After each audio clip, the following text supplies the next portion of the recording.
Christmas jazz going for you. Welcome to the annual stealing of Christmas. Now don't let the title fool you. We're still having Christmas. It's not canceled. Okay, like there's no stealing going on, to my knowledge. No, this year it just felt like the right time to put a name on this thing that I've been doing for almost 2 decades. And by 2 decades, I mean the length of time between the first impromptu reading to my brother Andy back in 2005 and tonight. There was a year somewhere around the writer's strike where I was holding out for more money. But since then, I've learned an important lesson. No one is going to pay me. Unless, of course, I get sponsors. And that's why this year is sponsored by eggnog.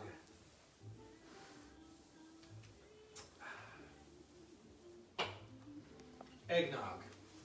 When you find out what's in it, you may not ask for more. This year, I'll again be reading the age-old classic, How the Grinch Stole Christmas, which is, again, another misleading title because there's not really any stealing in the story. I mean, he sort of borrows things and takes them with the intention of relocating them to the bottom of the other side of the mountain.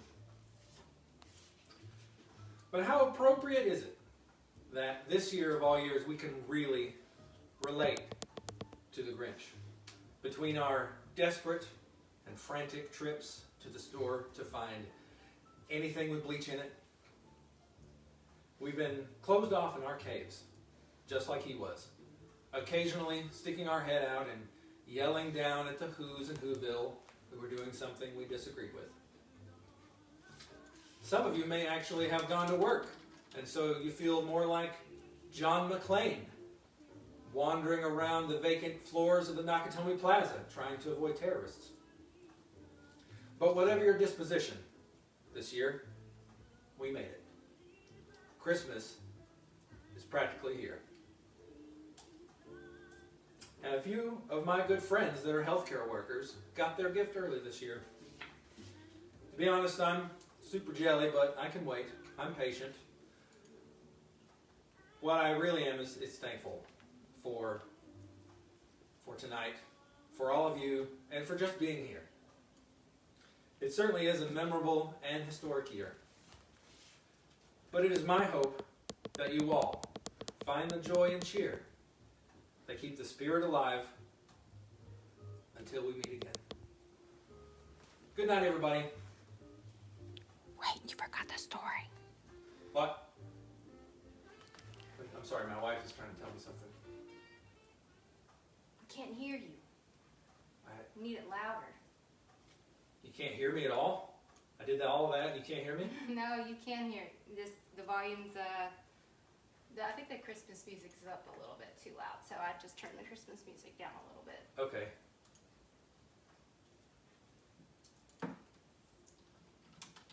Start saying your, My ABCs? Yeah. A, B, C, D, Christmas is good.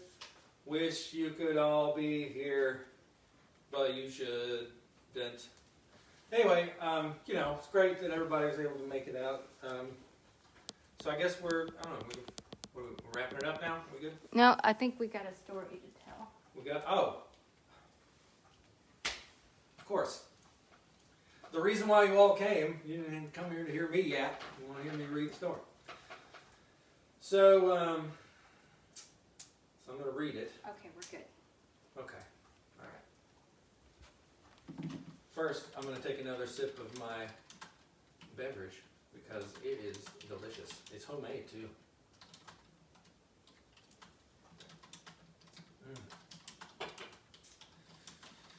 Not sharing any of that with the kids. All right. Are we ready? Sure, go ahead. And if we need to... I thought you were going to help me zoom in on the pictures. Yeah, I'm going to help you. Okay. I'm working camera op and talking with the folks. She's doing double duties. My producer, award-winning. All right, here we go. So, All right. dead air. I'm doing. That's my fault. I should have thought of something to You're say fine. instead of just like, you know. You're fine. I mean, what Christmas means to me is, candles and cards. Presents. Christmas presents. How about How about presents? the presents of Christmas? How about the Grinch? How the How Grinch about- stole how about Christmas? The Grinch stole. You know what? We'll just read. All right. So happy Christmas to everyone. We'll now read how the Grinch stole Christmas. Again, no actual stealing is taking place. Page 1.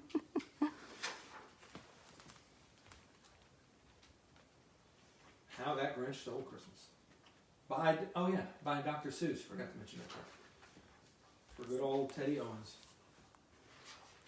Dr. Seuss is a good man. Every Who down in Whoville liked Christmas a lot.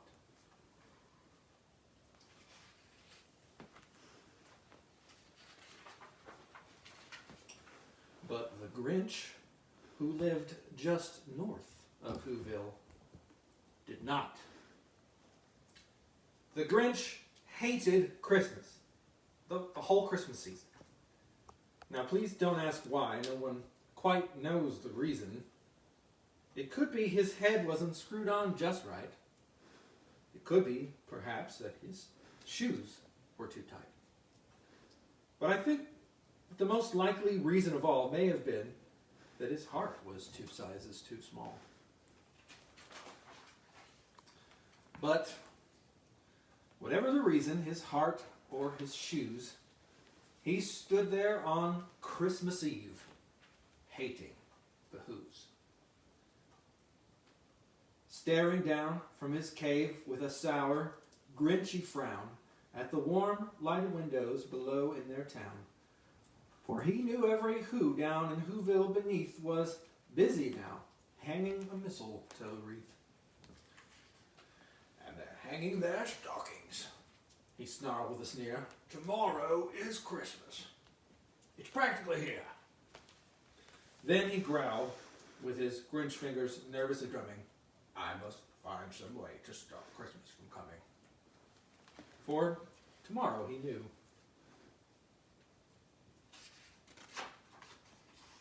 All the Who girls and boys would wake bright and early. They'd rush to their toys, and then, oh, the noise. The noise. Noise, noise, noise. That's one thing he hated. The noise, noise, noise, noise. Then the Who's, young and old, would sit down to a feast. And they'd feast, and they'd feast, and they'd feast, feast, feast, feast. They would feast on Who pudding and rare Who roast beast, which is something the Grinch couldn't stand in the least. And then they'd do something he liked least of all. Every Who down in Whoville, the tall and the small, would stand close together with Christmas bells ringing. They'd stand hand in hand and the Who's would start singing. They'd sing and they'd sing and they'd sing, sing, sing, sing. And the more the Grinch thought of this Who Christmas sing, the more the Grinch thought, I must stop this whole thing. Why, for 53 years I've put up with it. Now I must stop this Christmas from coming. But how?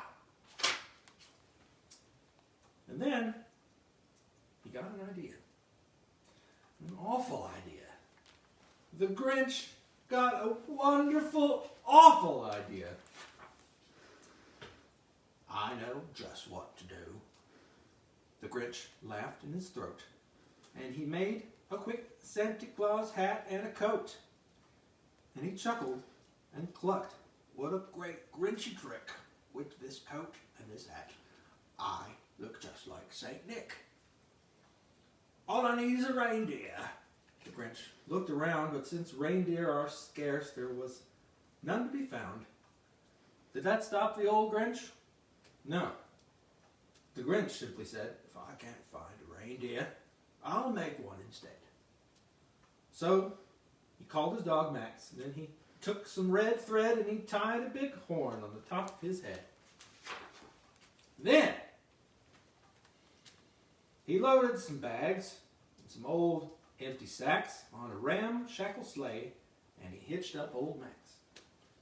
Then the Grinch said, "Get up!" And the sleigh started down toward the homes where the Who's lay a snooze in their town. All their windows were dark. Quiet snow filled the air. All the Who's were all dreaming sweet dreams without care. When he came to the first little house on the square, this is stop number one, the old Grinchy Claus hissed, and he climbed to the roof, empty bags in his fist.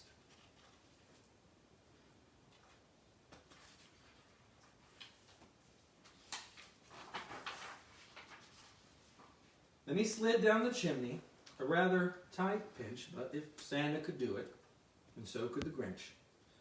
He got stuck only once, for a moment or two, then he stuck his head out of the fireplace flue, where the little Who stockings all hung in a row. These stockings, he grinned, are the first thing to go. Then he slithered and slunk with a smile most unpleasant around the whole room, and he took every present. Pop guns and bicycles, roller skates, drums, checkerboards, tricycles, popcorn, and plums. And he stuffed them in bags. Then the Grinch very nimbly stuffed all the bags, one by one, up the chimney. Then he slunk to the icebox. He took the Who's feast. He took the Who pudding. He took the roast beast. He cleaned out the icebox as quick as a flash. Why, that Grinch even took the last can of Who hash.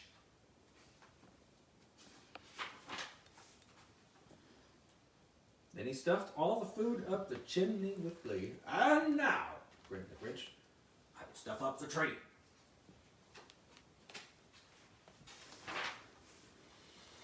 And the Grinch grabbed the tree and he started to shove when he heard the small sound like the coo of a dove.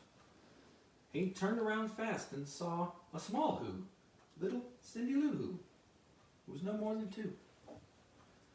The Grinch had been caught by this tiny Who daughter who got out of bed for a cup of cold water. She stared at the Grinch and said, "Santa Claus, why?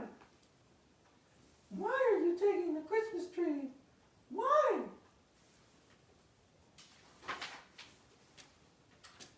But you know, that old Grinch was so smart and so slick. He thought up a lie, and he thought it up quick. "Why, my sweet little tot," the fake Santa Claus lied, "there's a light on this tree that won't light on one side. So I'm taking it home to my workshop, my dear. I'll fix it up there, and I'll bring it back here." And his fib fooled the child, and he patted her head, he got her a drink, and he sent her to bed.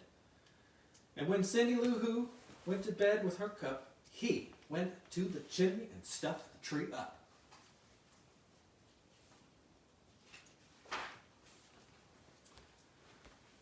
Then the last thing he took was the log for their fire. Then he went up the chimney himself, the old liar. On the walls he left nothing but hooks and some wire. And the one speck of food that he left in the house was a crumb that was even too small for a mouse.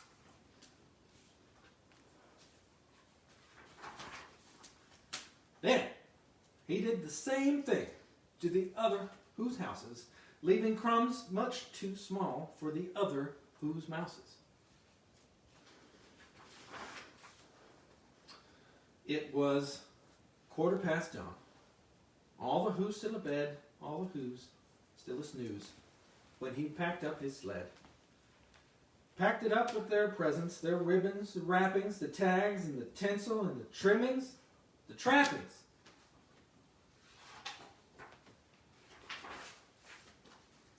3,000 feet up the side of Mount Crumpet, he rode with his load to the tip-top to dump it. Pooh-pooh to the whos, he was Grinchiously humming. They're finding out now that no Christmas is coming. They're just waking up, and I know just what they'll do. Their mouths will hang open for a minute or two, then the whos down in Whoville will all cry, boo-hoo. That's a noise, grinned the Grinch, I must simply hear. So he paused, and the Grinch put a hand to his ear. And he did hear a sound rising over the snow. It started in low, and it started to grow. But the sound wasn't sad. Why, this sound did merry. It couldn't be so, but it was merry. Very. He stared down at Whoville. The Grinch popped his eyes, then he shook. What he saw was a shocking surprise. Every Who down Whoville, the tall and the small, was singing without any presents at all. He hadn't stopped Christmas from coming. It came. Somehow or other, it came just the same. And the Grinch, with his Grinch feet ice cold in the snow, stood puzzling and puzzling. How could it be so? Came without ribbons, came without tags, came without packages, boxes, or bags. He puzzled 3 hours, till his puzzler was sore. Then the Grinch thought of something he hadn't before. Maybe Christmas, he thought, doesn't come from a store. Maybe Christmas, perhaps, means a little bit more.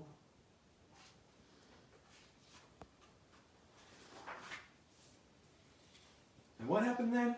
Well, in Whoville they say that the Grinch's small heart grew 3 sizes that day.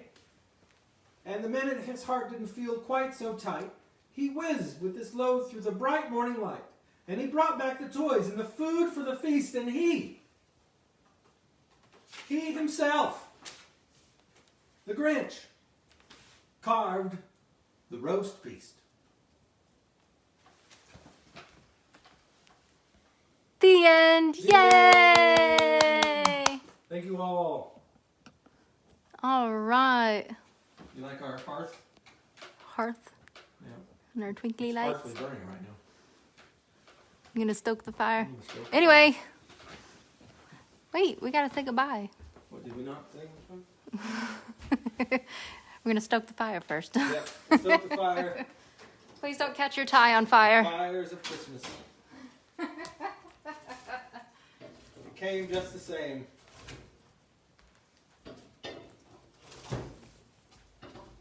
We love you all. Merry Christmas Eve. Merry Christmas. This will be available to view later on for all those who couldn't join us right Yes. at 7:30. You can watch it anytime you want. I'll probably put it on YouTube. All right.